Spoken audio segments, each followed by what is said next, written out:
Go. Hello, ladies and gentlemen. This is Steve from Steve's Thoughts. This is Brian J's Nerd Talk. Talking about nerd shit, nerd stuff. We are here to bring you nerd culture at its finest.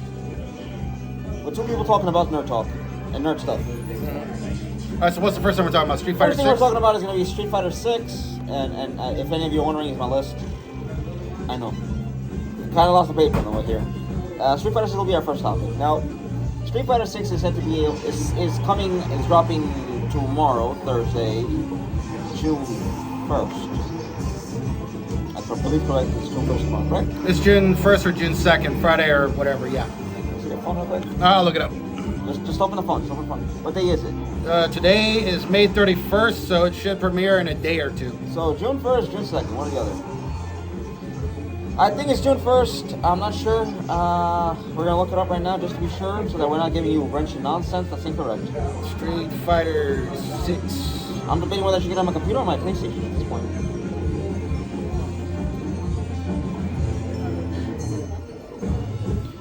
Initial release day, June 2nd, Friday. So it comes out Friday. Okay, ladies and gentlemen, correction here. We are mistaken. So, Street Fighter 6 comes out this Friday, June 2nd. And it's going to be quite exciting. It seems, and it looks like, based on the gameplay trailers that were uploaded onto YouTube and the world of Twitch, the game seems very open and welcoming to players old and new. So this may actually prove to be Street Fighter's best chance of drawing in a larger crowd than, say, other games of Tekken, Mortal Kombat, Soul Calibur, and such. But the graphics look good. The gameplay looks exciting. I mean, I like what I see. It's just I'm not a big fighting game fanatic like I used to be. 20 years ago, I was playing all the Soul Caliburs. I was playing all the Street Fighters. Tekken was more my thing, which I'm actually more excited for Tekken than I am Street Fighter 6. But Street Fighter 6 looks like a lot of fun. I am excited for Tekken 8 as well. However, we're going to mention Tekken 8 on another video. For now, we're going to speak on Street Fighter. Soul Calibur 7, which I don't know if it's in development, and wait, is Mortal that still Kombat in 1. development? Is that still? You don't know? I don't Okay. know if it's in development. I have to look into that. Mortal Kombat 1, which is basically a Mortal Kombat reboot of the whole franchise, because We finally got everything together did again. Mortal Kombat 1 through 11 or 1 through 12. Now we're doing Mortal Kombat 1. No, 11. Oh, it's 11. Yeah, So they stopped at 11 and they did a full-on reboot. Yeah. That tracks. And hopefully they go back to Mortal Kombat 9 art style. Yeah. Mortal Kombat 9 had the best art style. I love the character designs too. I love the trailer for Mortal Kombat, how violent it was. Dude, those scenes that they were doing in like the last 30 minutes of that trailer was crazy. I was like, dude, this is great. This is awesome. This is what the fans want. Yes, Yeah. yes. We don't. Fans don't want. Anyways, that's Mortal Kombat. We're talking about Street Fighter right now. Wrong topic. That's the one, though. That's the one franchise that hasn't been touched by the woke mob at all. Like nothing woke has ever really touched that franchise. If anything were upgraded for a new audience, it was not having all the female fighters' tits hanging out. So that's cool. Like I mean, in an actual fight to the death, I mean, female fighters are usually not going to be having all that hanging out. Historically speaking, right? But that was still, it's super violent. Like not giving a fuck at all. Okay, so now we are talking about Mortal Kombat 1 and Street Fighter 6. So Yeah. I'll get that in there. Yeah. No, but I will confess the aesthetic design of having the female characters being so risque in the manner of clothing Yeah, it's so was funny. actually a nice contributional touch to the service of fans, the fan service that was targeted towards the gamers who play the game, not the ones that complain on the internet. Oh my god! I don't Well, it's because the gaming industry didn't realize that there are a lot of women that play video games. Like that's always been an audience, but that audience of female gamers grew over time, and so they had to make changes to be a little bit more accessible to a female audience as well. But you know, the first game that got women into video games was Pac-Man. You know, young girls love Pac-Man. Couldn't get enough of that kid. That guy. There was Miss Pac-Man after that. Yeah, but the girls loved playing Pac-Man. The arcade was full of women playing Pac-Man. So that was the beginning. And so now you got a lot of female gamers now. A lot. A lot. And what's great about Mortal Kombat 1, starting from scratch, they finally get to undo all the fucking stupid decisions they've done, killing off certain characters in absurdly unnecessary ways. Well, I mean, they could always make up some dumb things to bring the characters back. It's just like starting from scratch means that you can either rehash the same storyline in a new way, or you can just do something different. You don't have to follow the same exact thing all the time. Yeah, you don't have to. No. Just don't do a single player thing. Like, I mean, there can be like a single player thing, but don't try to make it like an RPG type of single player experience. Oh, no.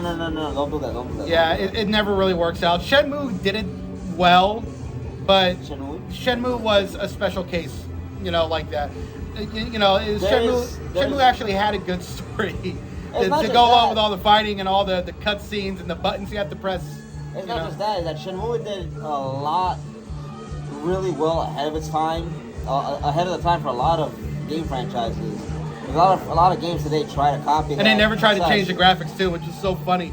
Like they had Shenmue 1 and 2, which look exactly the same on the Sega Dreamcast.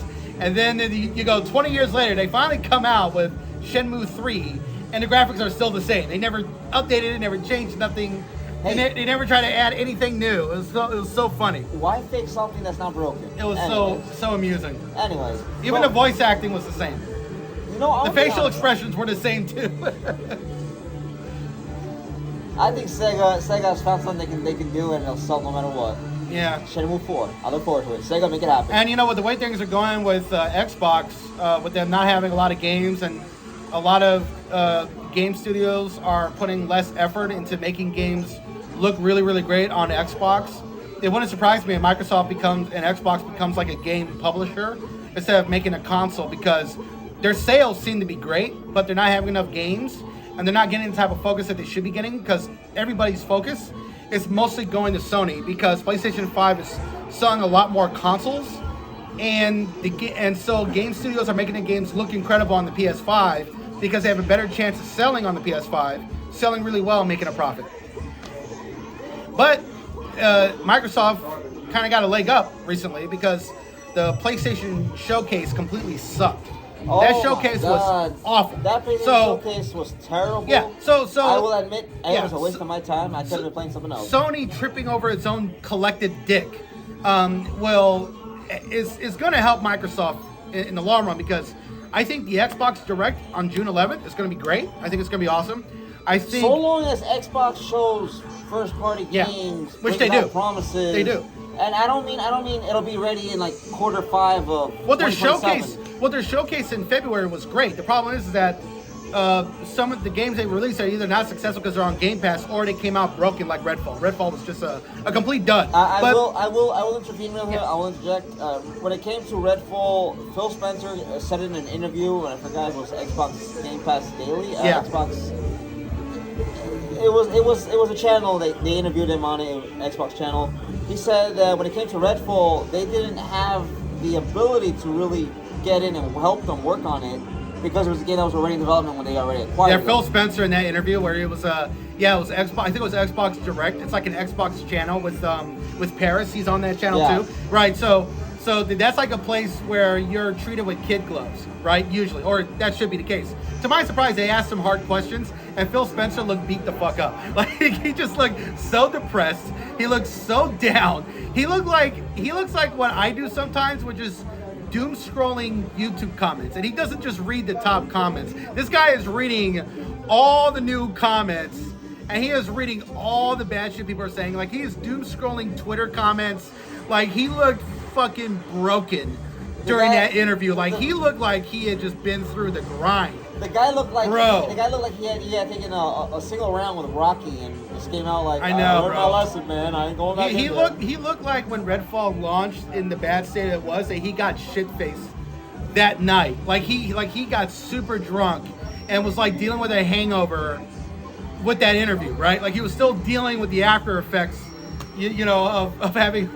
Of drinking his sorrows, I will credit Phil Spencer for going on there to do the interview regardless. And then he said the worst thing imaginable for somebody like me that's cautiously optimistic about Starfield and is really looking forward to Starfield, because I want to play a Bethesda open world game on launch, because I've never had the experience of playing a Bethesda game on launch since Oblivion with all the bugs and glitches. And come full circle. Bethesda used to only make games for Xbox, and now they're back to doing that again. So they've kind of come full circle here. But when he said, when Phil Spencer said that there's nowhere in the world where Starfield is an 11 out of 10 and we start selling consoles like crazy. Like, dude, that's the last thing you should be saying. I don't know why in promoting your game. I don't know why you said that. That makes me think Starfield is going to be a massive disappointment. like this game is going to be broken. Like, this game is not ready. When it comes to Starfield, the Starfield Direct is right after the Xbox Direct or whatever the Xbox Showcase is. Right. That is something that Todd Howard will touch up on, and we all know Todd's magic words: if it ain't fixed, if it ain't broken, don't fix it. No, he'll just works. He'll just get the modders.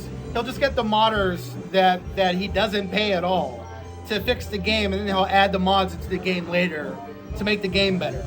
Right? I mean, they'll do all the updates, sure, but Skyfall crashes to this day. and Skyfall is a masterpiece. When I played it on my PS4, the remastered for the PS4, that game was crashing a lot on my PS4, right? And this is a game from 2011. It probably works better on my PS5, but I doubt it.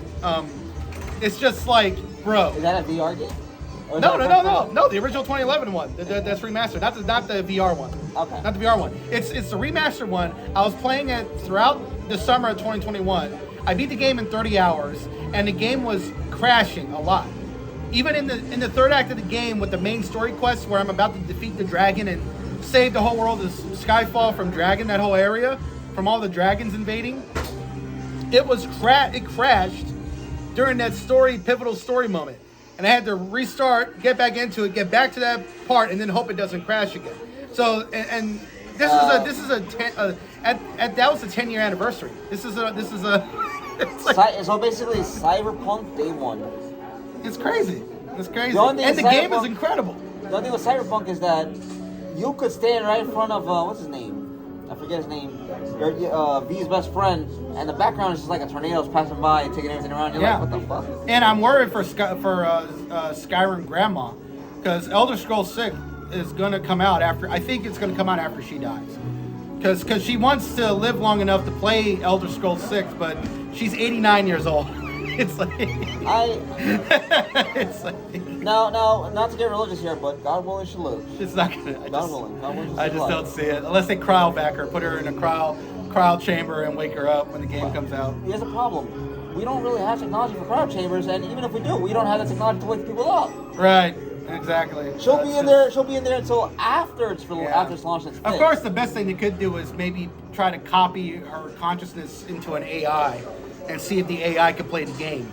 So that would be one good thing. I don't think we're there yet. I don't think we're there yet either. But if she lives long enough, I mean, God willing, she lives long enough. She lives long enough. Now, not to get religious here. But hey, I'm worried. But I will say this: Xbox Direct looks like it's most likely going to be awesome. That's going to happen next Sunday, June 11th, and with Starfield Direct, which comes on afterwards, which should be about 30-40 minutes long. I think Xbox will most likely kick Sony's ass. And it's weird to say that because Sony, in terms of sales and actual games that are coming out for the console, have been dominating the last 2 years. But that PlayStation showcase was terrible. 12 of those games are coming out on Xbox that they showed at the PlayStation showcase. They're coming out on Xbox. Microsoft took advantage of that and said, thank God we got these games coming out. They gave us free publicity. That was so funny. That was such a dig. And the only thing that they premiered that was great was Spider-Man. Like, Insomniac Games saved that showcase. I think they should have showed something with Wolverine. Yeah, they should have showed something with Wolverine. Wolverine would have been better. But Insomniac Games coming out and showing the symbiote, showing Miles Morales, the villains that they're taking on, and seeing how you can switch gameplay between Miles Morales and Spider-Man, Peter Parker Spider-Man. That gameplay looks incredible, and I just loved it. That was a great showcase. But that's the thing. That was the only great thing in it. That was the only great thing. I'm like, Insomniac just saved this showcase because overall it sucked. Like, without Insomniac, it would have been worse. With Insomniac, it sucked, but it wasn't a waste of my time. If Insomniac did not show anything, Sony would have been mocked, ridiculed, and all the. And why show Jim Ryan? Why show Jim Ryan at all? That guy has the charisma of a fucking snail. Like, he has no charisma whatsoever. I thought it was more of a snake. Yeah, he has, snakes have more charisma than him. But he has no charisma. He has no screen presence. He forgets his lines when he's talking. You saw him pause to read the teleprompter. Like, he was pausing to read the teleprompter because he couldn't remember his line. I'm like, why put this guy on camera? Why? It's stupid. I will say this. They did at least show something for the PSVR 2. Yeah. Even though it wasn't exciting. Excuse me. Even though it wasn't as exciting as it would have been normally under any other showcase. Excuse me. And they're coming out with new technology that's a handheld Sony thing. But it has to be connected to Wi-Fi the whole time for you to play anything that's on this thing that will probably cost $400. So if you don't have Wi-Fi in your house, which I don't, good luck. Like, it's a waste of money. Unless you're a collector. If you're a collector and you still have the PlayStation X, good luck collecting this and keeping it alive. Yeah, you might as well just get a Steam Deck. Just get a Steam Deck. I'm waiting for the ROG Ally to see how it works, how it functions, and what's better. Steam Deck and ROG Ally battery life, I don't think they have good battery life. Yeah, I would just wait to get it. I would just get a Steam Deck. Because on the Steam Deck, you can just sign on and play any game that's on PC. Any game that's on Steam, you can play it. So I could get a Steam Deck and play The Witcher 1. Wait, are we able to play multiplayer games on Steam Deck? Yeah, I think so. You play multiplayer games. Do we need a wire? But I would only get it just to play The Witcher 1, the first Witcher game. I wouldn't get it for anything else. Yeah. I'd get it to play all of the games I have in my Steam library, which are rather... I mean, maybe I would get it to play Cyberpunk 2077 because the mods for that game are freaking awesome. I would probably do it for that too, because the mods for Cyberpunk 2077 has turned that game into a masterpiece. Yes. It's the gamers that turned it into the perfection. Like what was hyped up in 2018, it was modders that made the game what it is. And to CDPR's credit, they are hiring those people. They are employing them and paying them money. So that's a good thing to see. That's a good thing when modders can get the recognition and the work they deserve, because apparently the creators lack some vision. I might have to step away to get a soda because shoot. Yeah. You got the hiccups. But yeah, I mean, it's funny because Bethesda doesn't do that at all, and Bethesda has way more money than CDPR. But so you know, the problem with there's Bethesda, no excuse. The problem with Bethesda is that Bethesda is owned by ZeniMax, excuse me. And ZeniMax is the one that doesn't want to give that extra bit of cash to the people work. Yeah. They don't want to employ 12 people all of a sudden to do something they're already doing it for free, right? Yep. Something that they're passionate about. Yep. But overall, Xbox, they have the opportunity to really step up and to steal the thunder from Sony, because Sony already did that. I was expecting something on Bloodborne, at least some announcement, because they've been working on a PC port for Bloodborne for like the last 2 years. I was expecting something like that. And also they announced a remake for Metal Gear Solid 3, but there's no Hideo Kojima working on it, and I don't trust Konami. Even though I'm happy that Konami wants to go back to making real games again, at the same time, they've killed whatever trust and enthusiasm I had for them 10 years ago. So, for me, it was when Metal Gear Solid Metal Gear 5? Yeah, the last one? Phantom Liberty. The Phantom Liberty, the last one that Hideo Kojima worked on. Kojima Hideo. That worked on. That is when Konami officially lost my respect. To this day, I don't respect Konami for other reasons. If you play Yu-Gi-Oh, Konami, please give Ancient Gears more support. And Hideo Kojima doesn't want to work with Konami ever again. You know, no. But they not only did they take advantage of him, they destroy the trust between employer. He didn't want to employee. keep making Metal Gear Solid for the rest of his life, and he also didn't want to switch. He didn't care about mobile games and just making games to make profit. The man is an auteur and he's an artist, and he wants to make video games to make high art. He wants to make high art. That's what he wants to make. He wants to make a high artistic masterpiece of a story. Yeah, he wants to make high art. And Death Stranding, to me, is a masterpiece and one of the top 3 greatest video games I've ever played in my life. And, that game is incredible. And, that's what he wanted to make, and Konami didn't want to make it, and so he left. But I can imagine where if Konami told Kojima and Kojima Productions, like, let's say a scenario happens to where they could license out a Silent Hill game, right, to Konami, and let Hideo Kojima work on it, and Konami doesn't do any input whatsoever, and it's like ran in a contract, and like, we'll license out a Silent Hill game, 1 or 2, and let you work on the game, and you get a final cut, you do whatever you want with Silent Hill, you do what you want, everything we saw on PT is gonna come true, right? With Norman Reedus and everybody else, I can see a scenario where Kojima be like, yeah, okay, I'll say yes to this, as long as it's in a contract, it's in writing, and I get to do what I want. If he doesn't get that, then there's no way in hell he's working with Konami ever again. No, I thought Silent Hill was already being worked on. No. By somebody else, no? No, Silent Hill 2 is getting a remake, which looks amazing. I mean, it looks completely faithful to Silent Hill 2. Okay. Now we... And they're making that game in conjunction with the movie coming out, Yes. Silent Hill 2, done by the same director. And they got the 2 actors they got are I don't know if they're great actors, but they look the part. And of course, everybody was complaining about the 2 actors being white. And I'm like, listen, look, the guy wants to be faithful to the game. Okay, he didn't want to change the race or the gender. I'm sorry. Okay, and the movie could still be good. I'm gonna say this to anybody that complains about race, gender, ethnicity, and sexuality. You need some help. You need some help. You need some serious counseling and some serious love hugs, man. Because you guys are obsessed with something that makes you, regardless of wanting to be an ally or somebody who's supporting people of those categories, you come off as the very enemy you claim to fight against. Yeah, and Now- it's not necessary too. It's like, I mean, we have, you know, we are getting more diverse Silent Hill games coming out anyway. We're getting a Silent Hill game that's going to take place in medieval Japan, which looks really good. You know, that looks good. So, you know, Konami is trying to fire on all cylinders. You They're know, trying to, and I think Konami may be able to make a comeback. I want to see maybe well, they threw able. in the towel because they weren't making any money on their mobile games. Every mobile game they came out with after 2015 had flopped. So the dumb shit that they did for the sake of money ended up being an absolute failure.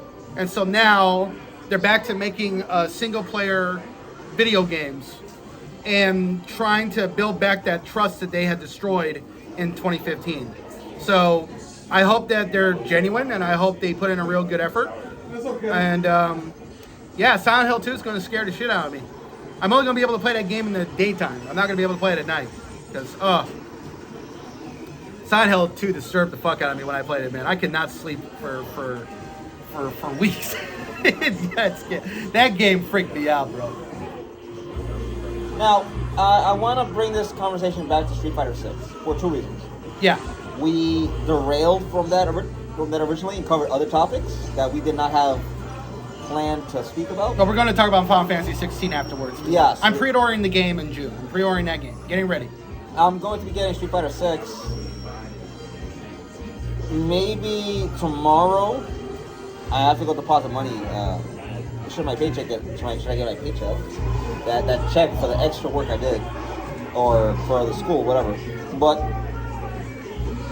it's something to be able to get into because I do have Tekken 7. I have Mortal Kombat 11. Mortal Kombat 11 I'm not really fond of because I like the tournaments. the tournaments are fun. Tournaments are a lot of fun. The tournaments are fun, but I'm not fond of how the play comes off. It comes off very similar to Injustice. It's less Mortal Kombat, more Injustice. And Injustice 2...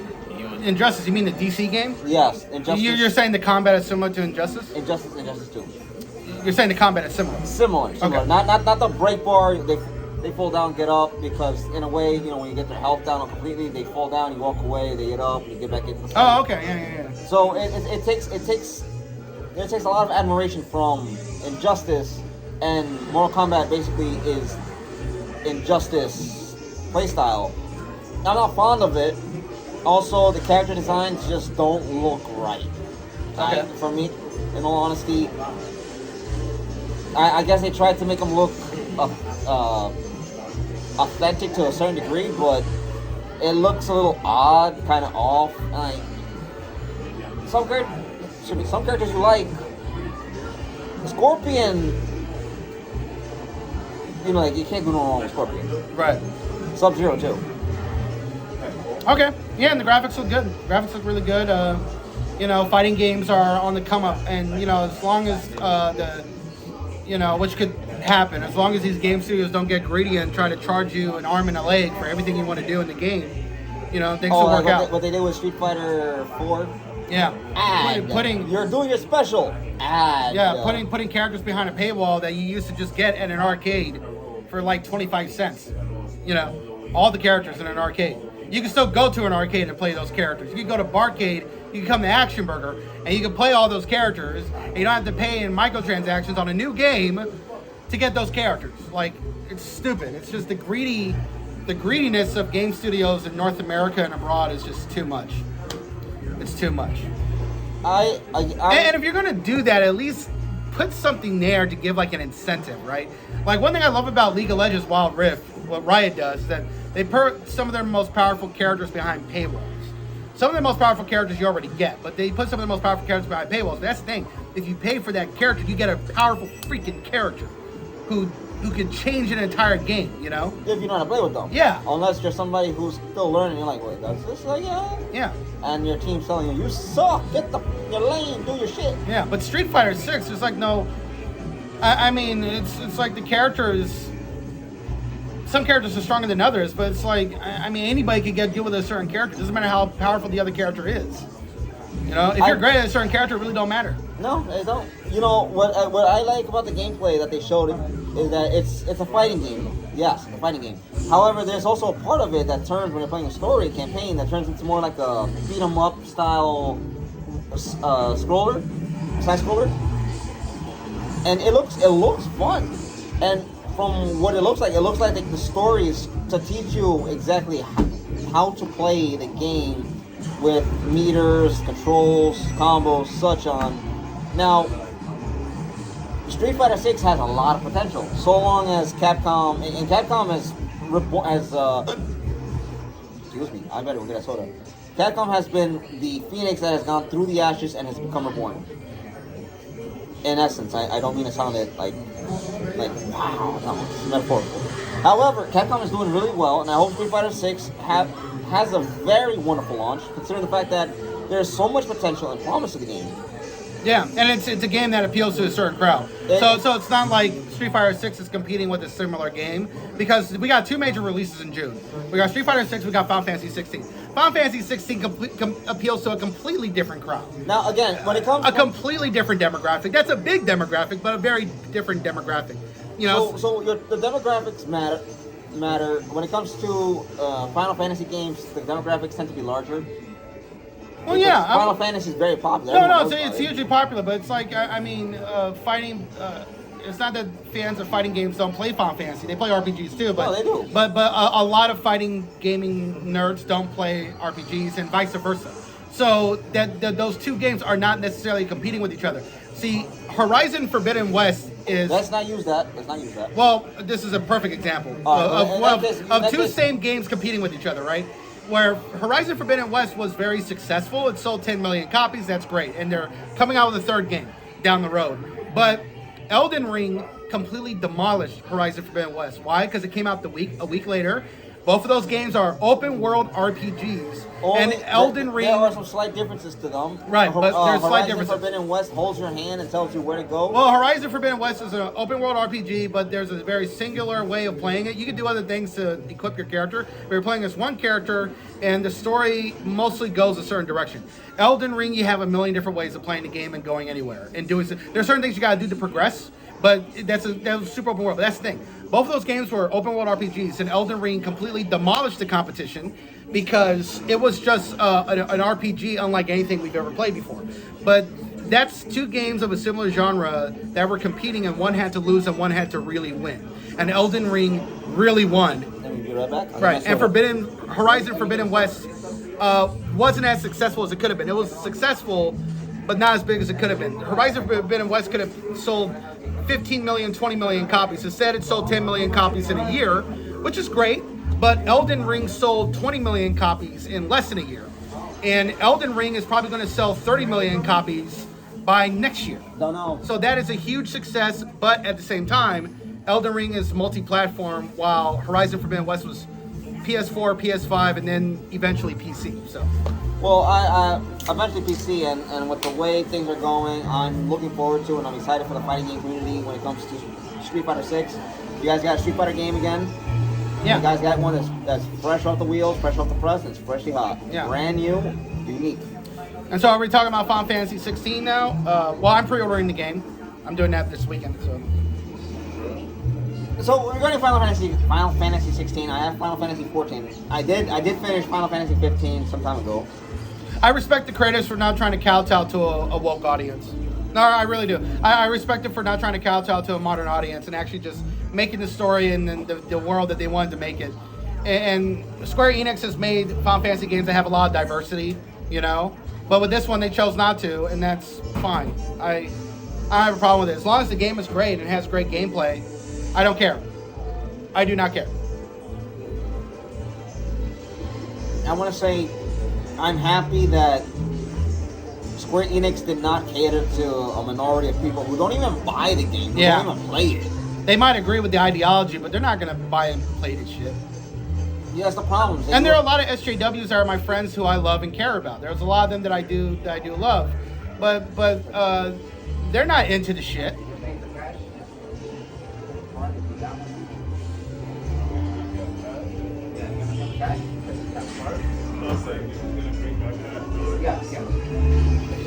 Yeah, like, and you know, I have a lot of SJWs who are good friends of mine who I love dearly, who I consider, you know, like sisters, like family. But they're not into the shit that I'm into. I mean, most of them don't play video games. It's like, some of them do. Some of them are actually into the shit, but most of them don't. Most of them just don't. And, you know.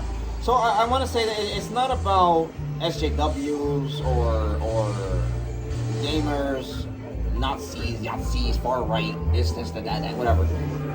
If you're gonna call somebody names because you don't agree with them, it makes you the fascist. And I'm glad that Unless they're actually fascists, right? Unless they're actually terrible people. Unless, like, yes. Now, this is not to get into political territory, but don't call people names because there is a saying that I grew up with. I've had one person try to call me some stuff, and I told I know my ethnicity, I know my background, I know what I'm made of. Don't pick a fight with me on that one. And corporations don't care about you. That's the other thing that a lot of people have to learn the hard way is that corporations in the end only care about money. They don't care about culture wars and politics. Money is where it's at for these people, and that's the way it is. That's why so many people are getting fired who were getting hired 6 years ago. I'm like, the progressive woke far left stuff is not making any money. And so everyone's getting laid off. It's just the way it is. Listen, It's not really your fault. It's, you got to make what you wanted to make for about 5 years, and now it's over. The free ride for activism and ideology. The free money. That's come to an end. Good money. They made good money from like 2016 to 2022, 2021, and now it's all over for the most part. Now it's all over. Now I want to be brutally honest. If the companies at some point want to investigate your performance, your ethics, what you've done, your conversations, they're allowed to. As to what the repercussions are, I'm not able to discuss because I do not have an idea as to what they may come up with, what retaliations, what punishments, or what actions they would even pursue if they ever chose to do that. But I do want to say this. Because they're following the story and ideas that they want to tell for Final Fantasy 16, yeah, I'm happy. The game looks it's really interesting. It has a very unique take on the game. Yeah. And I'm excited because it's very Souls-like too. Because there's not a lot of difficulty options, but the easy mode in the game comes from items. So if you have a particular ring that kind of tells you when to dodge, when to pivot, when to do this, when to do that. It's just one item. It's a ring. And I'm like, I cannot wait to play this game. This is great. So I could just use a ring to make everything super easy for me, and then I could take away the ring if I wanted to. So it's not like a difficulty option per se. The difficulty option is something that's in the game. But it's, it makes the game really easy. It's different from Dark Souls where you have to learn the mechanics. Yeah, you have to learn the mechanics, the rhythm, the movements, and everything. You could take things from Dark Souls and to make the game a lot easier, but you still have to learn all the mechanics. Like I just figured out after almost 2 years of playing the game how to grind for souls. And it's the bridge where in Dark Souls 1 where the dragon kills everybody. You just go up there, aggro the dragon kills everybody, and you get like almost 700 souls every time. Every time. I was doing this for 30 minutes and I got almost 20,000 souls, and I'm leveling up my character, and I'm like, oh my god, I'm so happy I found this place. It's great. I had no idea. I looked it up. What's the best place to grind for souls? Aww. And then I found it on YouTube. I was like, fuck yeah. This is great. No. Yeah, I never stumbled upon it by myself. I didn't even know it. And I was like, it was there in front of me the whole time. It was great. So now I'm making a lot of money. And now I'm leveling up like crazy. But, so what do you think about Final Fantasy 16 and the rings and stuff and all the gameplay they showed? Like, So, the thing is with Final Fantasy 16, I've always played either on the, your regular difficulty, not your normal, medium, mid-level difficulty. If not, I played hard. Depends how I feel that day. I'll play on hard. If not, I'll have two playthroughs, one for regular, one for hard, because that's just the type of person I am. yeah, I always play games on easy mode when I play them. Oh, Except when I'm playing From Software games. From Software games there is no and easy mode. From Software games and Souls-like games, I play them the way they are, and what I do is that I try to make those games easier. And so I always figure out what items to get, what to do this, how to do that, and as soon as I put all that together, I level up my character to like the 10th degree, and I'm kicking everybody's ass. So- And that's what I love about some From Software games, they force you to think and to strategize.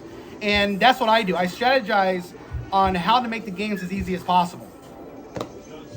And that's the great thing about. I don't care what anybody says online. I'm playing as a mage build, and I'm using the most OP weapon. I will use a rapier, and I will be playing as a mage build.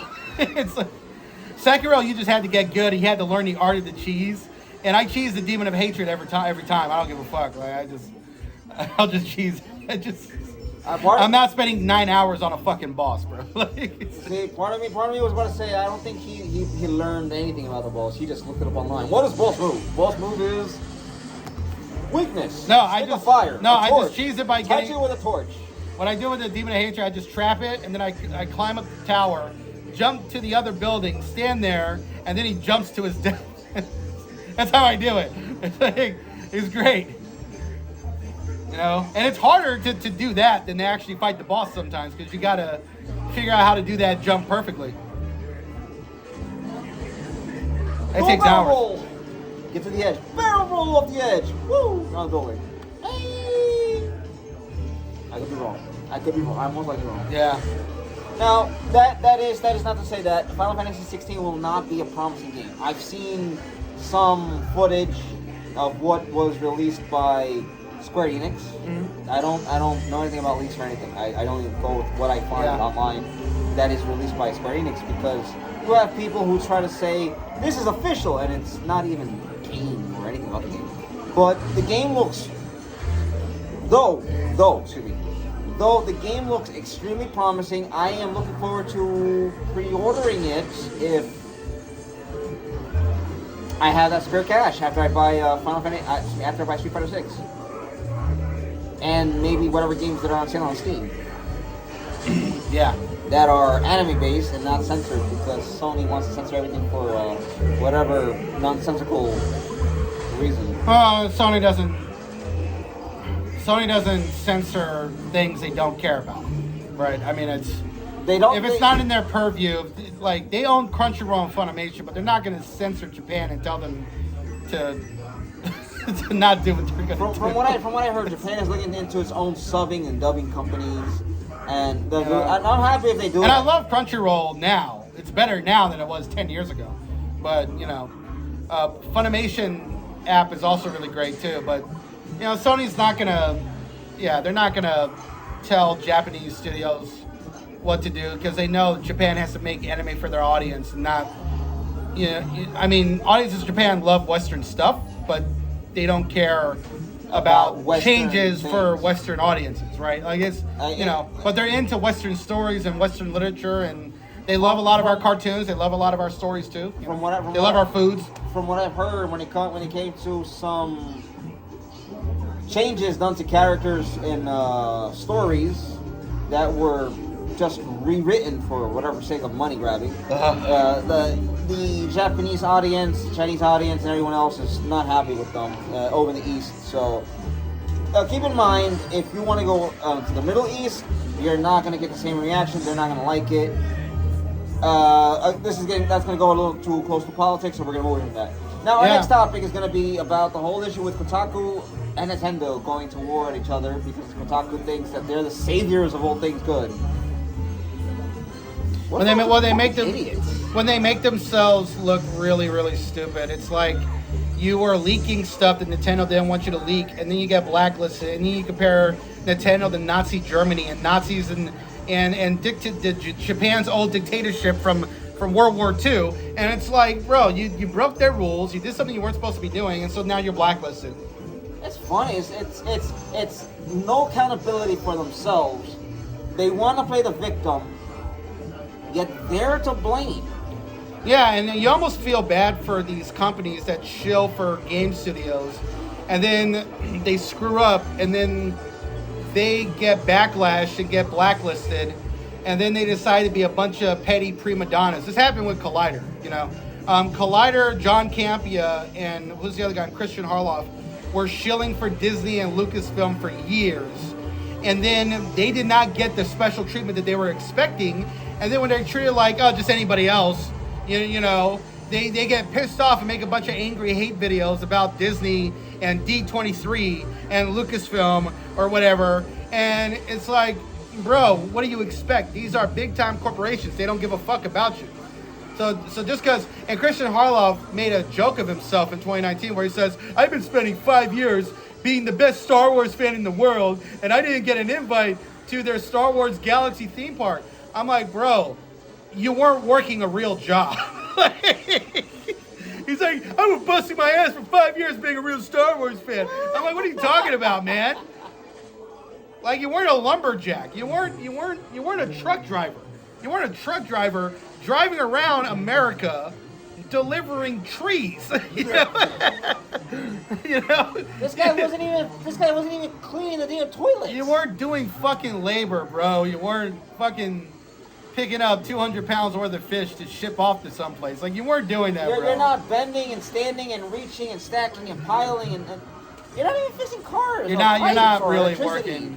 And I love and respect film criticism. That's not a knock on that. I'm saying that Christian Harloff, him making it like it was some type of job. It's not, bro. It's easy to watch a Star Wars movie. It's easy to read Star Wars books. I do that for free. I don't even get paid for this. Listen. I do it as for free. He's reading the new Star Wars books coming out of Disney, so he's your best source of. Yeah, I'm getting into the High Republic after I'm done with The Witcher 3. I need to find the means of being able to accept that this might be good.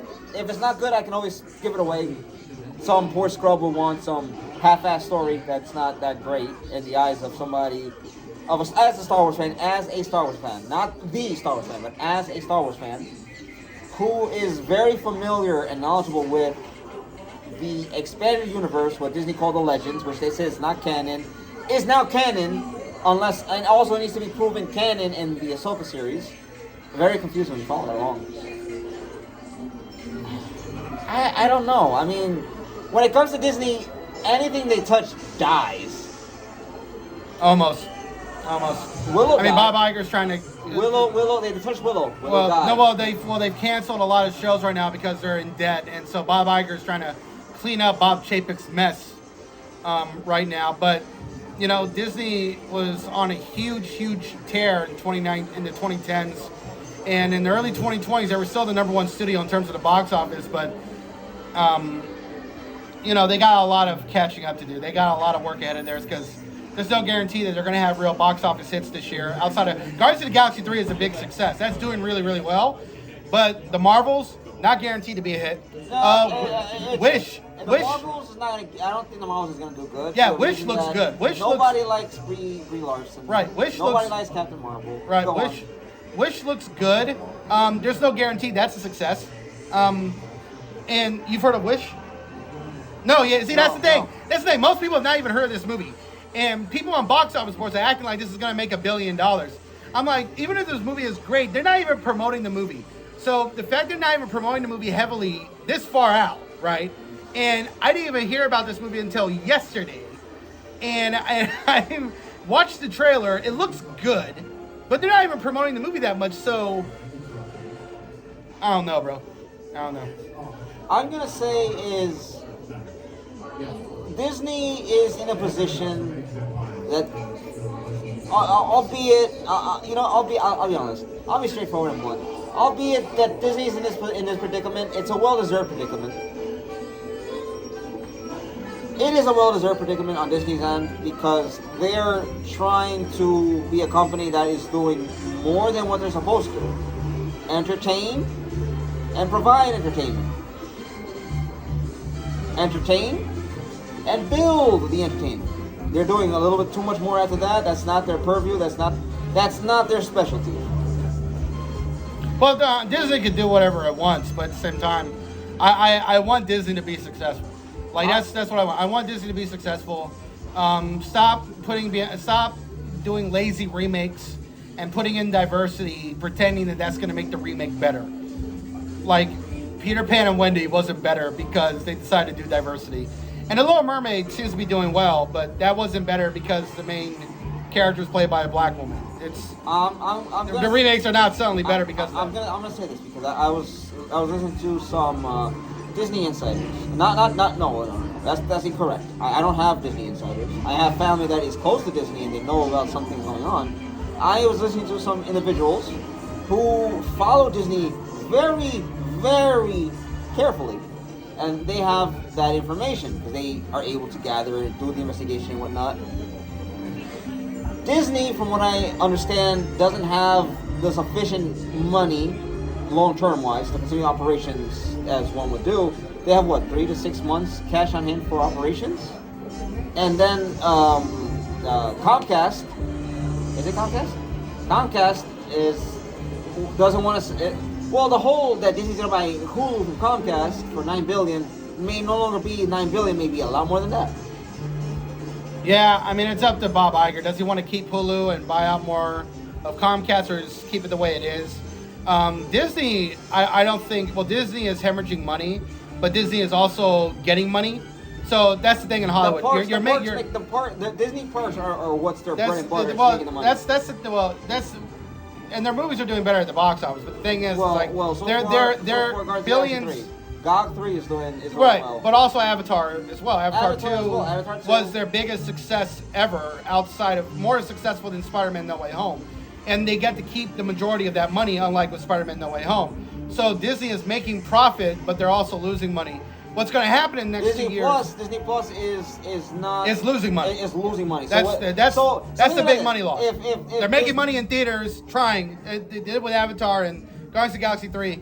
Disney Plus is their biggest loss right now. So what's going on is they're making that money. They make, say, $10 billion, and Disney Plus is losing $11 billion. Oh no, Disney Plus is losing almost $2 billion. Okay, so while they're making billions in profits, they're losing $2 billion basically off of Disney Plus. But here's the thing: what Bob Iger is going to do, and this would be this could be a swan song, is if he sells Disney to Apple. That's what they need. I mean, everybody is going to get bought out by tech, and Disney will get bought by Apple. That's the most logical, or they get bought by Amazon. But I think Amazon is circling Warner Brothers. They want Warner Brothers, and David Zaslav is closer to Jeff Bezos than he is with Tim Cook. And I hope not. I think Disney will get sold off to Apple TV Plus, and that will be Bob Iger's crowning achievement. That will save Disney forever, because Apple has a lot of fuck you money. They're going to get into, they're almost $3 trillion in the next two. They're going to get to the $3 trillion mark in the next 2 to 3 years. So if Bob Iger is really, really smart, he would sell Disney to Apple, because that's what they need. That's what they need. I don't think it's going to be enough, to be honest, financial as what's it will. I mean, Apple will have a lot of debt, but Apple's sales are always great, and they have a lot of money to fix Disney's debt. Whatever debt Disney Plus has, Apple could take on that debt. and pay it off because they have that much money. But the one studio that's really struggling more than Disney right now, to my surprise, was Paramount. Their stock dropped big time when they changed how they were acquiring money. Paramount Plus is a huge money loss, which is crazy because they bring in so many subscribers every year. But it was so bad that one Paramount investor said, we should get out of streaming because this is bad. They lost billions of dollars. Yes, so anyway, moving on to the next one. We were talking about what? Kotaku Nintendo, and we didn't really talk about Kotaku Nintendo. Guys, Kotaku Nintendo. I think we're kind of done with that. We did. Yeah. We can talk about EA, we're talking about how EA great they prime. used to be. In the 90s and the early 2000s, when EA actually made games that you 90s could and enjoy. 2000s, yeah, they made games you could enjoy, not full of microtransactions and everything, and they had all the content.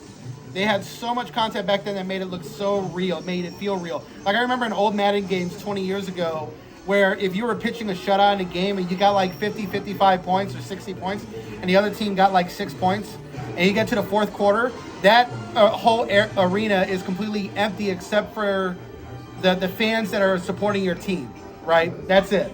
Those are the only people that are staying behind to celebrate. Other than that, it's like real life, and now they don't even do that anymore. They took all that shit out. You know that one player you like, and you kind of want to make a team. You can get them. You can make a team. You can acquire them through the old good-fashioned hard work of struggle and grind. Recruit them, and there you go. You've got your dream team.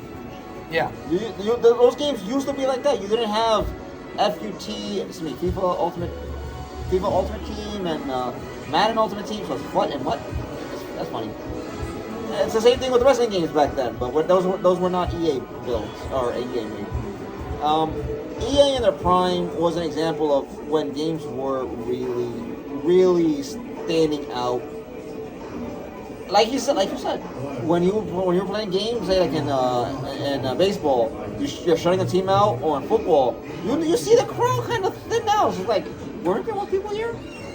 It was a spectacular sight to see because now you have a reason to shut down a team to see that one sight. We're like, oh look, your team, whatever your team may be, Team A, your team versus Team A versus Team Z. You shut down Team Z. Now you only have a stadium full of Team A fans. That's actually one of the best things that you could think of as a sports fan. You love to see it because it has happened.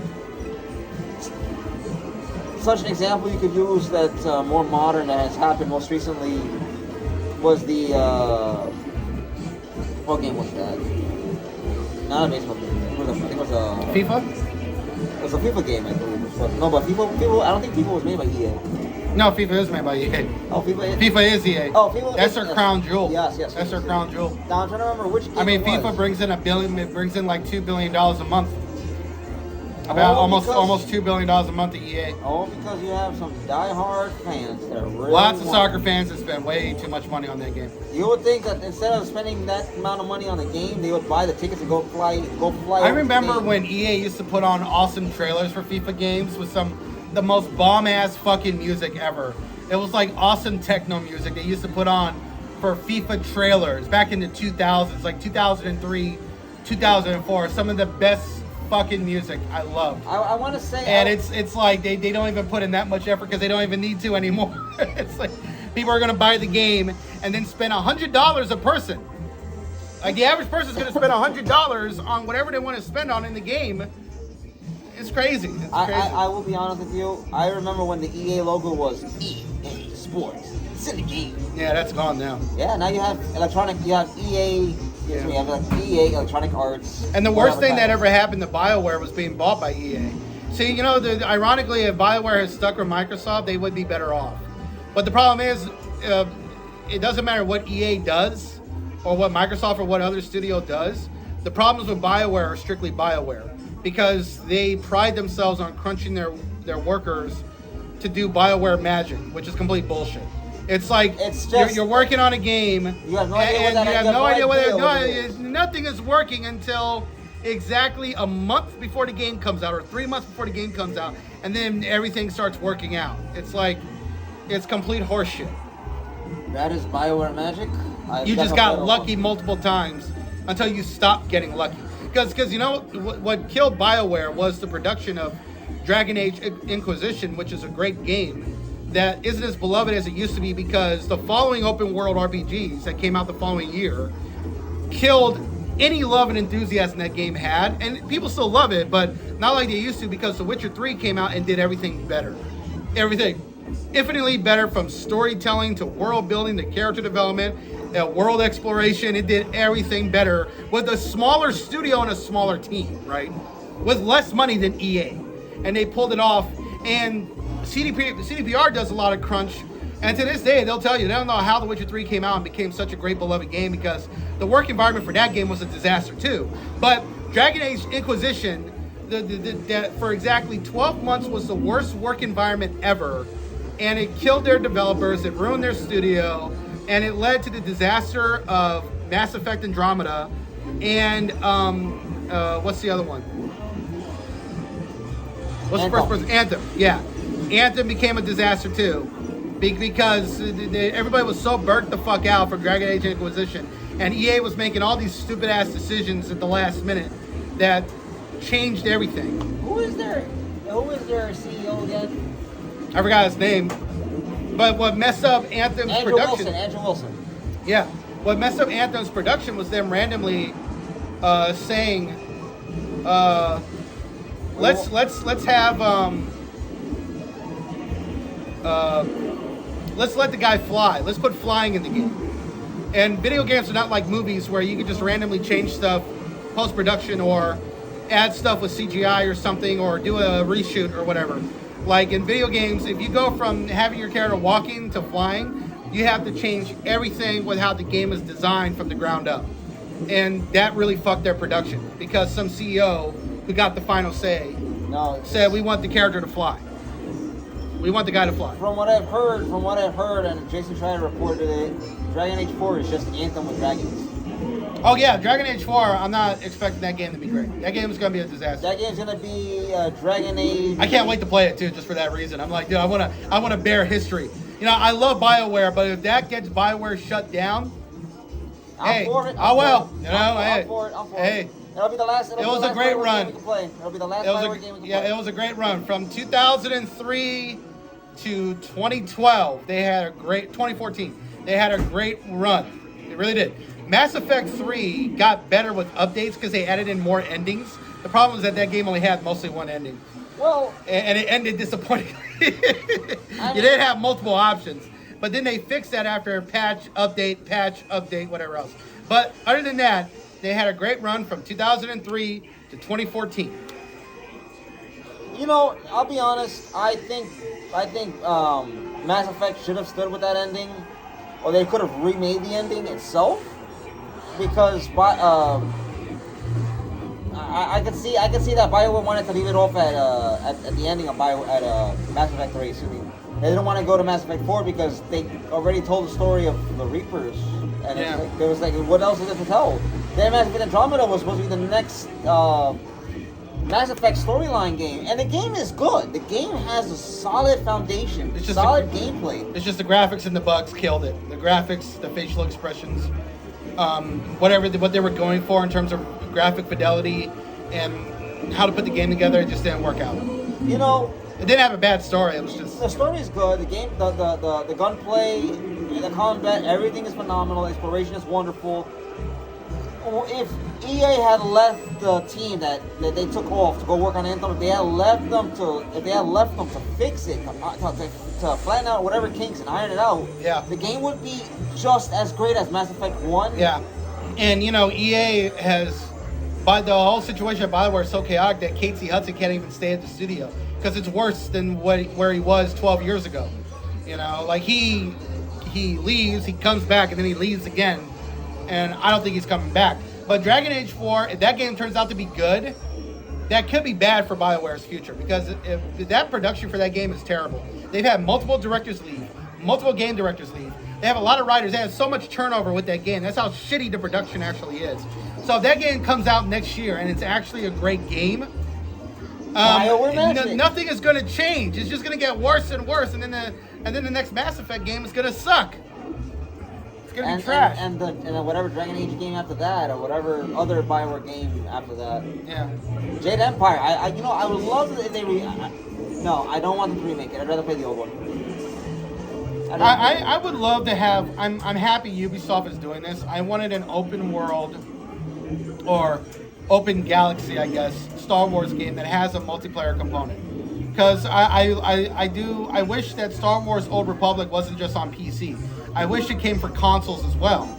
I wish they did that. I would have loved to play that game with other Star Wars fans on console because I don't have a lot of money to buy a very high-end PC to play a game like that. You know, maybe I could play it on Steam Deck, but you know. The problem, maybe, most likely. The problem is also that the game is not funded enough. There's not enough manpower and not enough funds.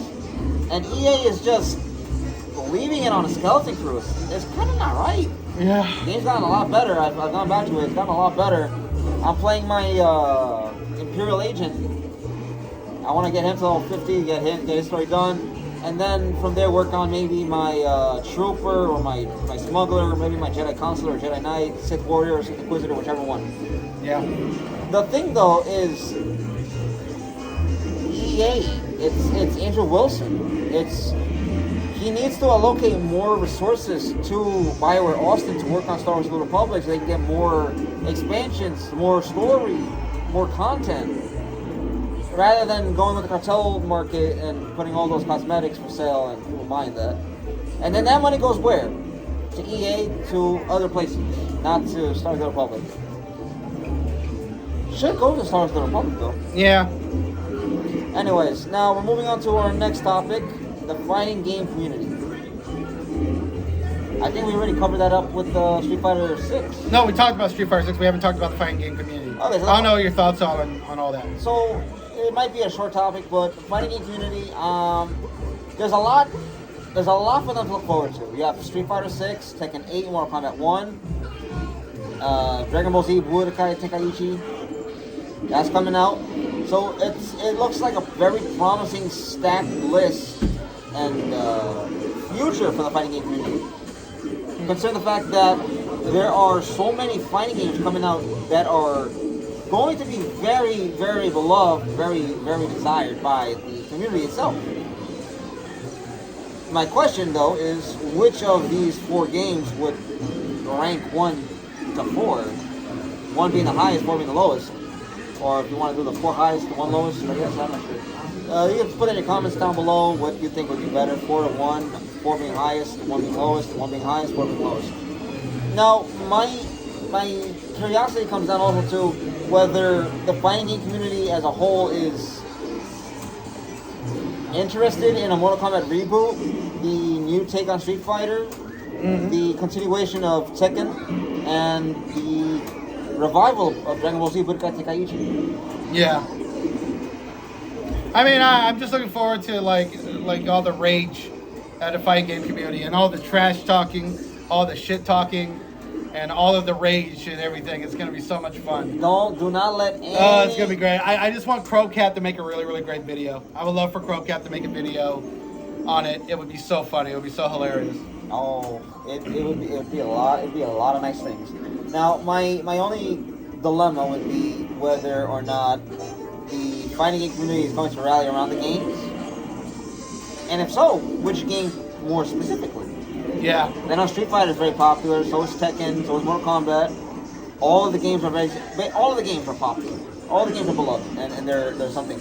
Now, I also want to mention that I've heard and I've read that there's a remake for Marvel vs. Capcom 2 in the works somewhere. Yeah. So I think the fighting game community is going to be really happy with that one. Yeah, I mean, you know, I just want to see. I just love it when another player is like about to win a game or is doing well, and then screws up completely and loses. It's just like, it's the best of times. Like that happened at a Smash Brothers tournament, I think a year ago or a couple years ago, where this guy was about to win and he was taking on this guy who was like in Smash Brothers. He was like, his health was like at like 100 something. Like one hit would have killed him. And the other guy, and it was like their last life. And the other guy was like at 30 something, right? He did a move where he didn't land it on the ground. Instead, he landed it completely at the bottom. It completely screwed up. And he ended up killing himself by accident. He lost the whole game. It was so funny. He got so mad, he just got up and walked away.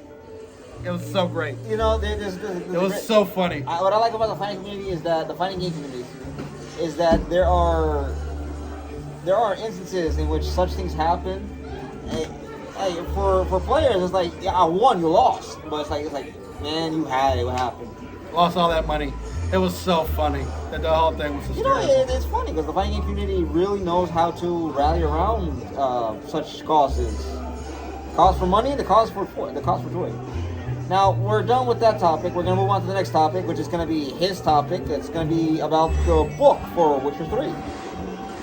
I will leave you here with this young man, this curly-haired man of the Devil's Spawn. Well, I haven't. Yeah, go ahead. I haven't read the book yet. I'm going to start reading the book this week or next week. The Witcher, the third Witcher book in the Witcher book saga called The Time of Contempt. I'm going to read that book and get ready and educate myself on what goes on in the book, so I can be fully educated and fully prepared to watch season 3 of The Witcher on Netflix. And I'm going to watch it, and I'm going to hate watch it, and you know, just try to see what they get wrong in adapting it, and what they got badly, what they got right and what they got wrong. And yeah, I'm just going to be watching the new season critically, and I'm going to be hate watching the new season after finishing reading the book and learning everything, because the showrunner Lauren Hissrich is a terrible writer. She's a terrible showrunner. She has a whole writer's room of writers that hate the Witcher books, are not fans at all. They're not fans of the Witcher game at all. And they're going to do their own SJW stuff, right? They're just going to do their own SJW feminist nonsense with The Witcher. They're going to make Ciri into a Witcher, and they're going to have female Witchers. They're going to butcher the book and the lore, and they're going to change everything. And the writer of the books, Andrzej Sapkowski, doesn't give a fuck. And fine, that's his right. He wrote all the books. He made a lot of money. He's hugely successful in Poland. His books are hugely successful in Poland, are now successful outside of Poland.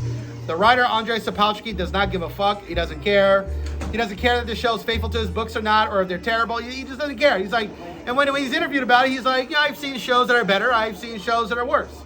And that's it. I actually respect Andrzej Sapkowski not giving a fuck, because he has his success, and as far as he's concerned, video games, movies, and television are lesser mediums than books, which I respectfully disagree. I love books. I love literature. It's the first art. Literature is the first art. And I think video games and movies and TV shows can be just as great as artistically relevant as the greatest of literature. But he doesn't feel that way. Again, he's from a different era. He's 74 years old. So if that's how he feels, that's how he's feeling. And I do admire the fact that he just doesn't give a fuck. And he's making a lot of money off of his books. And that's it. He's just getting paid, and fuck it. Like, and he doesn't have any passion to keep writing the books, because he originally started writing the books for his son, and his son died 4 years ago. His son died pretty young, 40-something years old. I don't know if he had cancer or some type of illness, but he died young. And so Andrzej just doesn't care to keep the shit going, and he's fine making the money. And he was never passionate about the books at all. He only started writing the books for his son, and he started making a lot of money, so he kept writing it. But those books have never really been his passion. It's not something he's ever cared about, but they became hugely successful, and everybody loves his books, and that's it. It's all good. But I will read the third book this week, or starting next week, and yeah, I'll be getting fully prepared for the clusterfuck that's probably going to be season 3 of The Witcher, because The Witcher Blood Origin was so terrible. I mean, that showrunner is a complete juvenile jackass. That guy, I mean, dude, it's just stupid. They just took a great, intelligent book and try to make it appeal to dumbasses. They're not even watching this shit because it's so poorly produced. Well, dumbass has got a dumbass somehow, right? Yeah. These people live in a fucking bubble, I swear. You gotta get a needle and just bunch of yes people. Just surround themselves with yes people. It's like the writers of Lord of the Rings, The Rings of Power, where they thought it was a good idea to have the place that's by a volcano to blow up to become Mordor, and it was called this. I think they called it the Southlands or something beforehand. and then like they changed the font from Southland to Mordor, and the way it was done in the show in episode 7 was so terrible. Oh. But I'm pretty sure that writers' room thought it was like the coolest shit. I can't even imagine their reaction to it. It'd be like, "Whoa, dude, that'd be so awesome," and it wasn't awesome at all. It was fucking stupid. Amazon is blowing a couple $1 billion on Lord of the Rings. Netflix is blowing a couple $100 million, not $1 billion, on The Witcher. And I think people would enjoy The Rings of Power a little bit more if they didn't say it was an adaptation. If they just said this is fan fiction, this is something that's inspired by Lord of the Rings, you know, something like what Alejandro Jodorowsky wanted to do with Dune. He never wanted to adapt Frank Herbert's Dune. He was inspired by Dune to make his own story. So he was going to have some of the characters, he was going to have some of the plot points, but he was going to change everything and do his own thing. So while Frank Herbert fans of Dune would have thought it was the worst adaptation of all time, they probably still could have been a great movie because it would have been made by an artist and an auteur who wanted to make the movie the way it was made. But he didn't get to make the movie, so he took all of his ideas, he changed the name, and he just called it the Incal, and then he called it the Metabarons, and then he called it Technopriest. All of his story ideas they wanted to put in Dune the movie, he didn't get to put it in Dune, he put it in comic books and graphic novels, and he created a whole new universe called the Yodoverse. And it's a whole new universe where you have the story of the Incal and John the Fool and the Metabaron. And it's a whole universe, a whole new ideas that he got from wanting to make the movie, right? See, that's something that fans can appreciate, right? That's something fans could love. But they didn't do that with Lord of the Rings of Power. They just called it an adaptation, and it's a terrible adaptation. It's not faithful at all. And you know, it's what's worse is you take something like Lord of the Rings, which is beloved by millions. I would say a couple billion people. Maybe a billion people. Yeah. Billion people. Same thing like Star Wars, which is beloved by a very large number of people. And you bastardize these franchises. Look what Amazon did with season 1, 2 of Lord of the Rings. They bastardized Lord of the Rings. Season 1. Season 2 is not going to be better, so I could just assume it'll be shit. But that's the thing. That's the argument that fans of the show try to make on Twitter. They're like, well, it's not an adaptation of Silmarillion, you idiot. So it's not really, that's why it's not really that faithful. I'm like, but it's supposed to be an adaptation of Lord of the Rings and Return of the King appendices, right? The appendices. And the show is not faithful at all to the appendices. It's not faithful to that shit at all. It changes everything from what you can read in the appendices.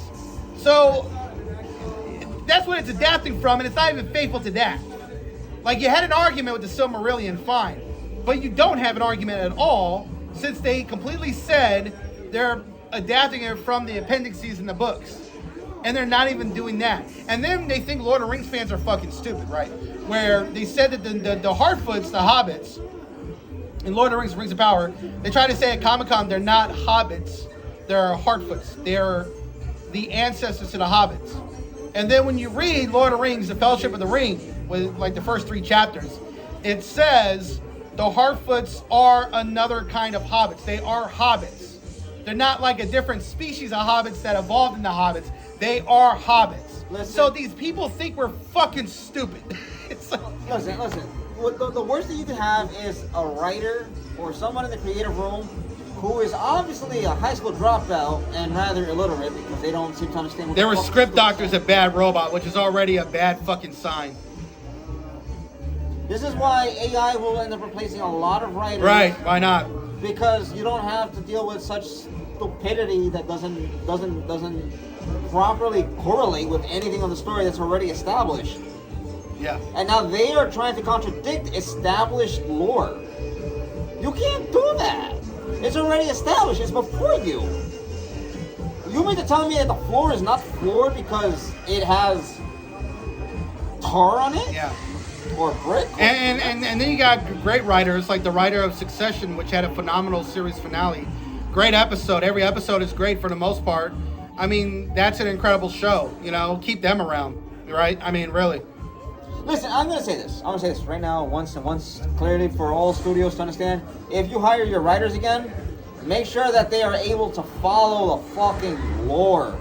Or just be great writers and stay true to the spirit of the show they're creating. Yes, don't let them be like Kathleen Kennedy and her ilk from Lucasfilm that have to recreate everything because I don't even know what the hell was going through their head. Or Amazon with writers that they had that didn't know anything about Lord of the Rings, and or Netflix with The Witcher. They don't know anything at all, and they're claiming that everyone else is wrong, but not them. Yeah, Those or what happened with Game of Thrones, where the two jackasses decided to do their own thing and ruined a show that started off amazing. I mean, the first 4 seasons of Game of Thrones were like one of the greatest. It was groundbreaking, really, for fantasy television. It was unpredictable. It was shocking. It was incredible. It had so many twists and turns with the politics. It was adult. It was so much adult content, and it pulled no punches. And then it basically became a badly written, poor dialogue show with way too much plot armor for so many different characters. And it got ran into the ground. And still a really good show overall. You know, overall, it was still really good, but it ended badly. You know. Drill it! But oh well. You need to take a freaking oil drill. And now they're doing the 3-body problem, which I have no faith they're going to do a good job with. I don't believe in it. I have no faith. They lost my faith when they bastardized season 1. I was like, oh no. Season 1 of what? Witcher, Lord of the Rings. No, they're not in charge of Witcher, Lord of the Rings.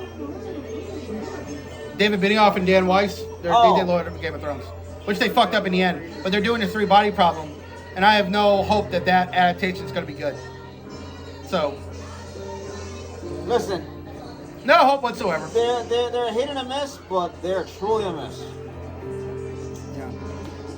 I have no hope. But at least they don't sit on their ass waiting to make something when they sign a $200 million deal, unlike J.J. Abrams, who signed a almost $500 million deal with Warner Brothers, and he didn't make shit for 4 years. It's like, he got $400 million, and he was supposed to do an original science fiction show called Demi-Mon, and there was no progress on that show whatsoever. None. You know, I hope. He was producing so many shows, but he was not making anything.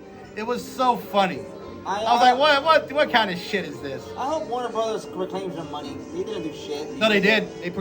They were claiming half of it. That's the funny. They canceled half of that contract, and they canceled the show he wanted to make because David Zaslav is like, why are we spending $250 million on a science fiction show that's not based on anything popular, that's apparently a new IP?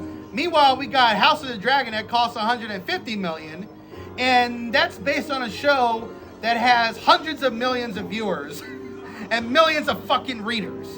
So Zaslav is like, what are we doing? So let's cancel that science fiction show. Let's keep doing this House of the Dragon series, you know? Mind you, David Zaslav is a guy who knows how to get shit done, unlike Iger right now, who is struggling with everything. Well, Iger has a lot more on his plate than David Zaslav. David Zaslav had to deal with a limited amount of things, but Iger, he's dealing with a streaming service that's flopping.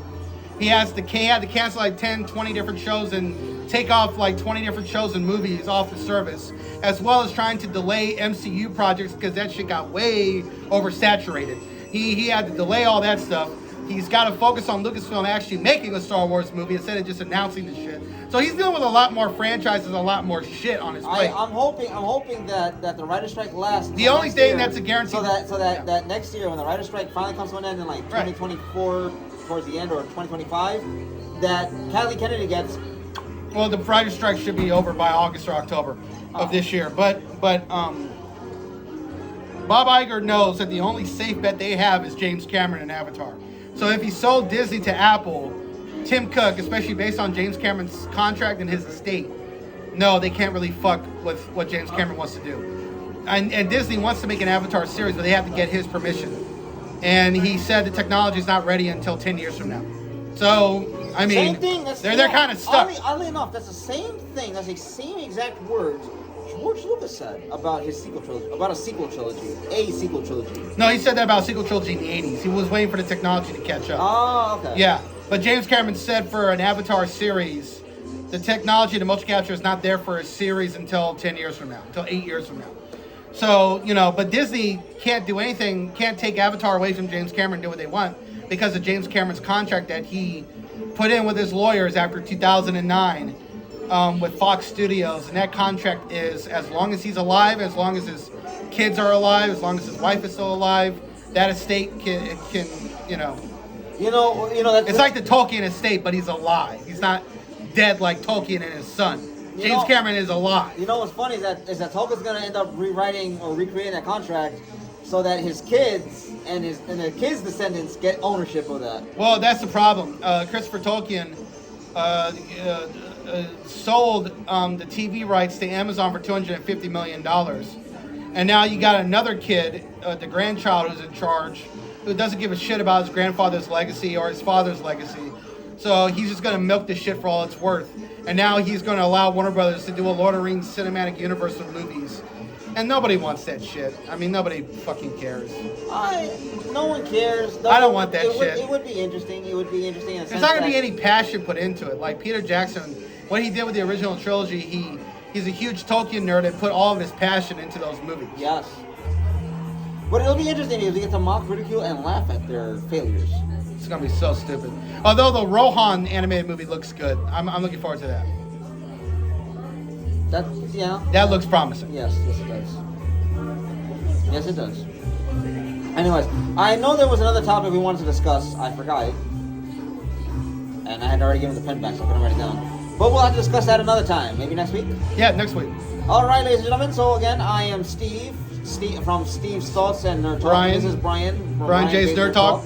And we're here to bring you all things good, wonderful, loving, amazing, and bad. Sad, and bad horrible. news and good news, and all things nerd. All things nerd and nerd talk, culture and pop-wise nerd. All right. So again, leave a like and a subscribe. Have a good night. If you like what we put on, like, live long and prosper. Have a good night. Have a good night. May the force be with you. Well, live long and prosper.